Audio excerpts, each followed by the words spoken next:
Hello friends, welcome to my YouTube channel people study. दोस्तों, आज हम लोग पढ़ेंगे वृत्तों से संबंधित क्षेत्रफल के बारे में। दैनिक जीवन में बहुत सी ऐसी आकृतियाँ आपने देखी होंगी जो वृत्तों से मिलती जुलती हैं। और यदि मैं घर से शुरू करूं तो आप देखते होंगे कि जिस डिश में हम लोग खाते हैं वो वृत्तों की तरह है।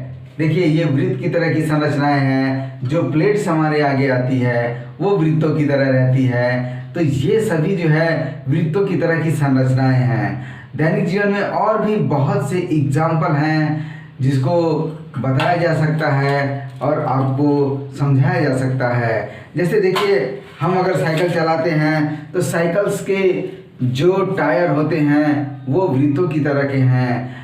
गाड़ी के टायर जो हैं वृत्तों की तरह से हैं। आपके घड़ी का डायल वृत्तों की तरह से है। तो इस तरह से ये संरचनाएं जो है वृत्तों की तरह रहती हैं। और ये वृत्त जो है बहुत ही इम्पोर्टेंट चैप्टर है, तो इसको बहुत ध्यान से समझिए। आप ध्यान से समझेंगे तो पूरी वृत्त की जो भी बेसिक्स चीज़ें हैं वो सब पूरी तरह से समझ में आ जाएगी और ये आपको एग्ज़ाम में बहुत ही ज़्यादा हेल्पफुल होने वाली है दोस्त।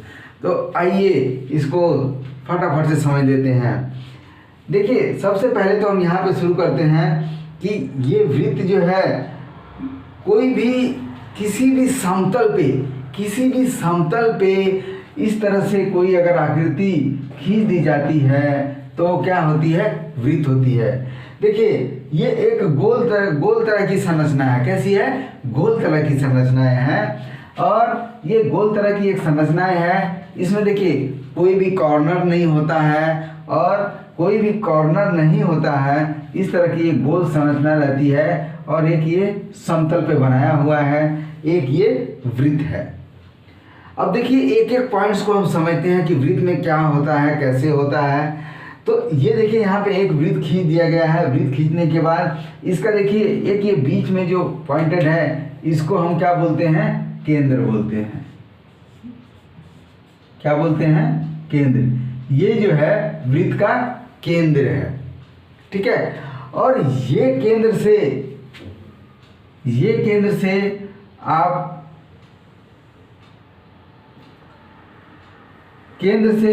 इसकी बाहरी दीवार तक, बाहरी रेखा तक जो है जो रेखा मिलाती हैं उसको हम क्या बोलते हैं? त्रिज्या बोलते हैं। क्या बोलते हैं? त्रिज्या। ये देखिए यहाँ पे लिखा हुआ है त्रिज्या। यानी केंद्र से वृत्त के बाहरी हिस्से तक जो रेखा टच करती है, स्पर्श करती है, उसको क्या बोलते हैं? त्रिज्या बोलते हैं। अभी ये त्रिज्या को अगर ये सेंटर से आप दूसरी तरफ बढ़ा देते हैं और ये केंद्र तक जाती है तो यहाँ से इस रेखा को हम क्या बोलते हैं? व्यास बोलते हैं। क्या बोलते हैं? व्यास बोलते हैं। इसको इंग्लिश में डायमीटर भी कहा जाता है। यानी केंद्र से एक तरफ की जो रेखा होती है जो कहाँ तक जाती है? बाहरी हिस्से तक जाकर मिलती है, उसको क्या बोलते हैं? त्रिज्या बोलते हैं। और एक सिरे से दूसरे सिरे तक मिलाने वाली रेखा जो केंद्र से होकर जाती है उसको क्या बोलते हैं? व्यास बोलते हैं। इसको इंग्लिश में डायमीटर भी बोला जाता है। और इसको त्रिज्या को आर से प्रदर्शित किया जाता है। त्रिज्या को किससे प्रदर्शित किया जाता है? आर से। आर फॉर होता है क्या? रेडियस होता है। अब देखिए, ये जो व्यास है, व्यास को डी से प्रदर्शित किया जाता है। किससे प्रदर्शित किया जाता है? डी से। देखिए, एक आर यहाँ से यहाँ तक है, यहाँ से यहाँ तक एक आर है और एक आर यहाँ से यहाँ तक है। तो ये क्या हो जाता है आपका? R plus r equal to क्या हो जाता है? 2r। यानी व्यास बराबर क्या होता है? 2r के, ठीक है। तो व्यास बराबर क्या होता है? 2r के। दो त्रिज्याएं मिलके क्या बना देती हैं? व्यास बना देती हैं। अभी दूसरी चीज चलते हैं, परिधि। ये देखिए परिधि क्या होती है, इंग्लिश में इसको सर्कमफ्रेंस भी बोलते हैं, इंग्लिश में क्या बोलते हैं, सर्कमफ्रेंस भी बोलते हैं, और हिंदी में हम परिधि या परिमाप का भी यूज करते हैं। परिमाप जो वर्ड है, परिमाप भी बोलते हैं इसको। ये क्या होता है, यानी इस वृत्त की ये बाहरी जो बाउंड्री है, ये जो आप देख रहे हैं, ये क्या होती है, परिधि होती है। क्या होती है, परिधि होती है, या इसको बोलते हैं परिमाप। यानी किसी एक जगह से, सपोज कीजिए कि यहाँ से अगर चलना प्रारंभ किया जाए, इस तरह से ये चलना प्रारंभ किया जाए, और चलते चलते चलते चलते फिर उसी केंद्र पे आप आके मिल जाते हैं, तो ये चीज़ जो है क्या बोली जाती है, परिधि बोली जाती है। क्या बोली जाती है, परिधि बोली जाती है। इसको फिलहाल मैं मिटा देता हूँ कि आपको कंफ्यूजन ना हो, ठीक है। तो ये हो गया आपका परिधि। अभी परिधि का सूत्र क्या होता है, परिधि का सूत्र होता है आपका क्या, 2πr, ठीक है। परिधि का फार्मूला क्या होता है, 2πr। यानी एक जगह से पूरी ये दूरी चल के जितना हम फिर आके अपने पहले स्थान पे पहुंच जाते हैं, तो इसको क्या बोलते हैं, परिधि बोलते हैं। परिधि का फार्मूला होता है 2πr। अब आ जाइए वृत्त का क्षेत्रफल, यानी सर्किल, एरिया ऑफ सर्किल, ठीक है, वृत्त का क्षेत्रफल। अभी वृत्त का क्षेत्रफल क्या होता है, अभी इसके एग्जाम्पल के लिए मैं ये बता देता हूँ कि अभी ये सपोज कर लीजिए कि कोई वस्तु जितना भी एरिया कवर करती है, सपोज कीजिए ये है, ये मैंने हाथ यहाँ पे रख दिया, तो ये जो मैंने हाथ यहाँ पे रखा, ये हाथ यहाँ पे रखा, तो ये जितना भी एरिया कवर कर रहा है, ये सपोज कीजिए ये जितना भी कवर किया, जितना भी एरिया कवर किया, इसको हम क्या बोलते हैं, इसको बोलते हैं क्षेत्रफल। कुछ भी है उतना एरिया कवर करता है, वो क्या होता है, उसका क्षेत्रफल होता है। जैसे मान लीजिए कि हमने क्या किया, हमने कहीं पे जाके चटाई बिछा दिया, ये सपोज एक चटाई है, चटाई बिछा दिया। अभी ये चटाई ने उस जगह पे जितना भी एरिया कवर किया, वो क्या हो जाएगा, उसका क्षेत्रफल हो जाएगा। क्या हो जाएगा, उसका क्षेत्रफल। यानी कोई भी वस्तु जितना स्थान घेरती है, वही उसका क्या हो जाता है, क्षेत्रफल हो जाता है, ठीक है। तो ये हो गया क्षेत्रफल के बारे में। अभी हमको देखना है किसका, वृत्त का क्षेत्रफल। क्या देखना है, वृत्त का क्षेत्रफल। अब देखिए वृत्त का क्षेत्रफल क्या होता है, वृत्त का क्षेत्रफल होता है, यहाँ पे मैं लिख देता हूँ πr²।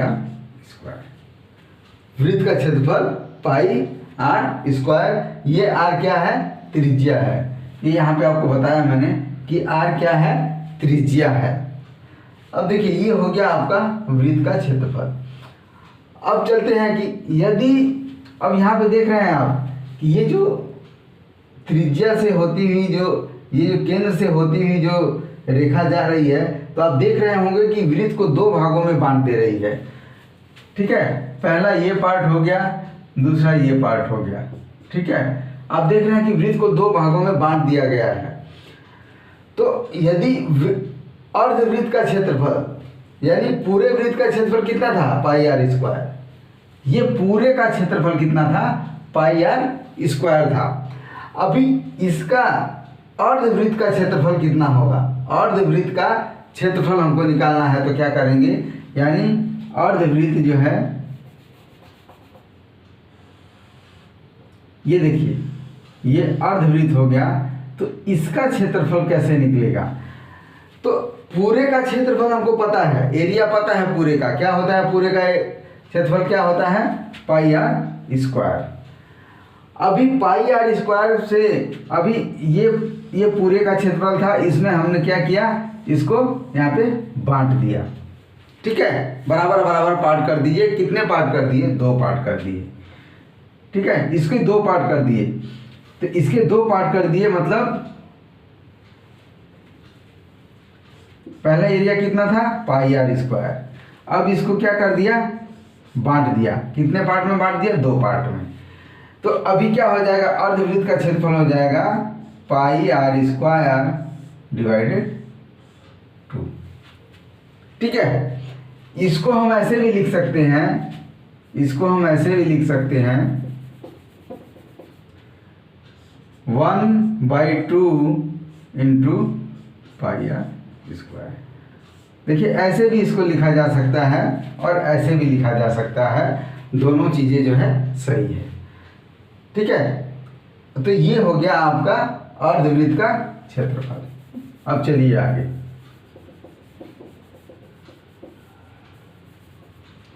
अब आगे आ जाते हैं इसकी परिधि पे, यानी परिधि।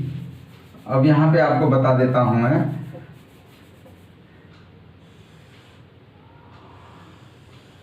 ये अर्धवृत्त है।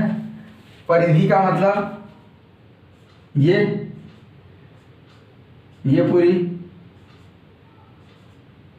पूरी लंबाई, अगर ये कॉर्नर से चलना शुरू करते हैं तो ये पूरी लंबाई जो है इसकी क्या होगी? परिधि होगी। तो आपने देखा था कि जब ये पूरा वृत्त था, तो इसकी परिधि कितनी थी? ये पूरे वृत्त की परिधि कितनी थी? 2 पाई आर थी। कितनी थी? 2 पाई आर। अभी ये आधा है, तो इसको क्या कर देंगे? देखिए, इसको क्या कर देंगे? 2 पाई आर डिवाइडेड 2। जब 2 पाई आर डिवाइडेड 2 कर देंगे, ये 2 से 2 ये खत्म हो जाएगा, तो कितना बचेगा? पाई आर बचेगा। पाई आर ये बच गया। और यहाँ पे देखेंगे आप कि यहाँ से यहाँ एक त्रिज्या यहाँ पे है, एक त्रिज्या यहाँ पे है, तो क्या हो जाएगा? Plus 2r। कितना हो जाएगा? प्लस 2r हो जाएगा। तो इसकी परिधि की क्या हो जाएगी? पाई आर प्लस 2r। ये किसका फार्मूला हो जाएगा? परिधि का फार्मूला हो जाएगा। ये आपका हो गया अर्धवृत्त का क्षेत्रफल। ये हो गया आपका वृत्त का क्षेत्रफल। ये होगी आपकी परिधि। और ये फार्मूला हो गया आपका व्यास। ठीक है, अभी देखिए,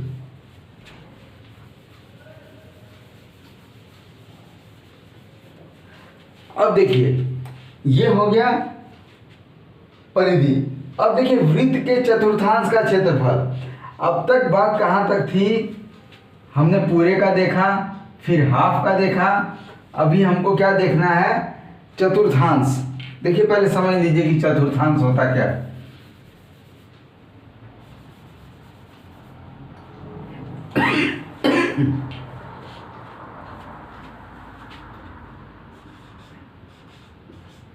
ये हो गया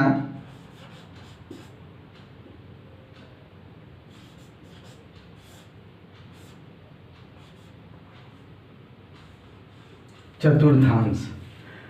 अभी ये चतुर्थांश का मतलब ये हो गया कि अगर इसके जो है 4 पार्ट कर दिए जाएं, कितने? अभी देखिए यहाँ पे कितने पार्ट हो गए।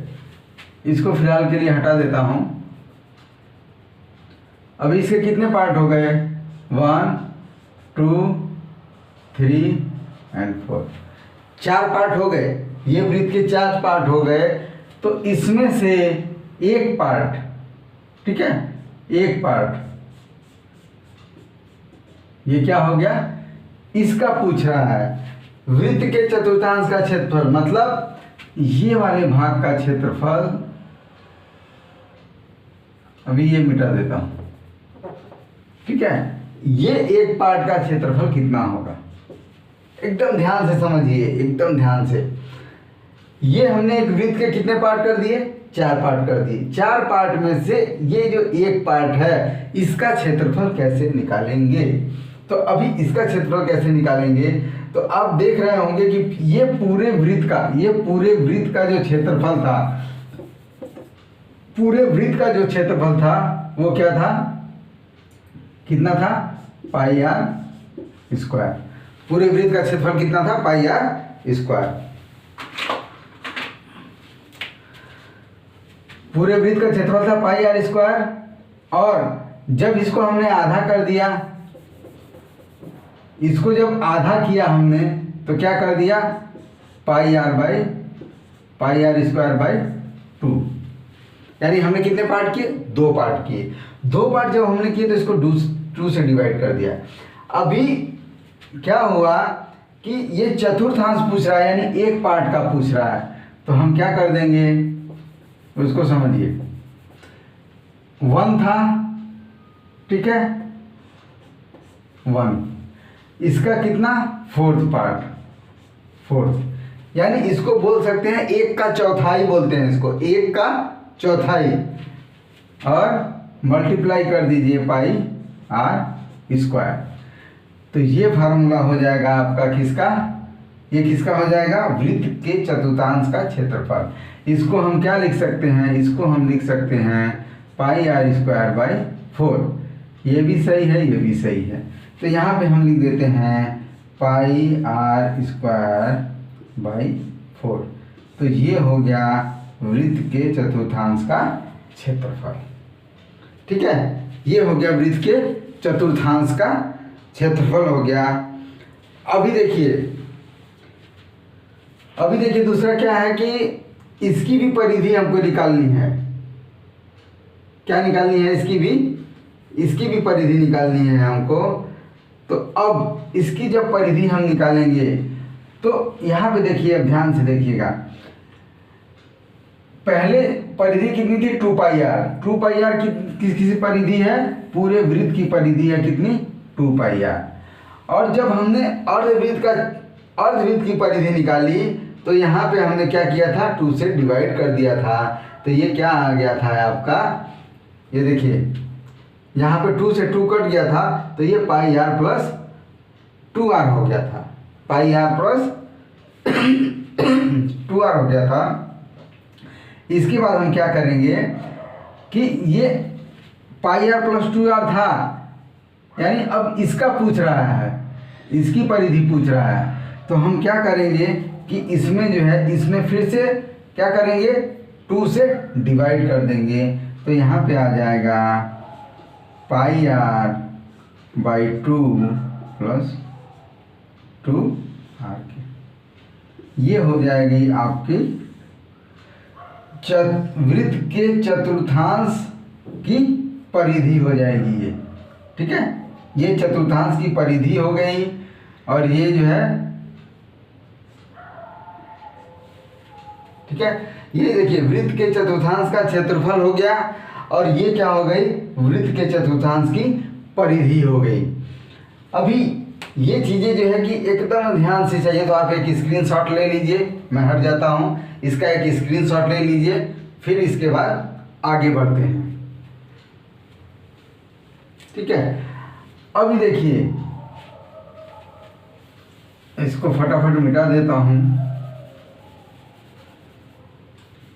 अब एक चीज और समझ लेंगे, एक वर्ड होता है चाप और एक होती है जीवा।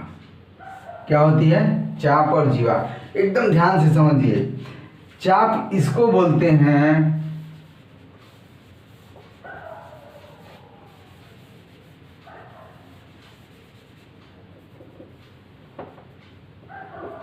देखिए, जब किसी भी वृत्त के यहाँ से कट कर दिया जाए, ये कट करके और यहाँ से ये पार्ट जो है निकाल लिया जाए, ये पार्ट आपने निकाल दिया, सपोज यहाँ पे ये ऐसे निकाल दिया, ये यहाँ का पार्ट निकल के यहाँ पे आ गया, तो इसको हम क्या बोलते हैं, इसको बोलते हैं चाप। एकदम ध्यान से समझिए, किसी भी वृत्त से ये जो बाहरी रेखा है, इसको यहाँ से यहाँ तक एक छोटे सेगमेंट में, एक छोटे पार्ट में कट करके अलग कर दिया, तो ये क्या कहलाता है?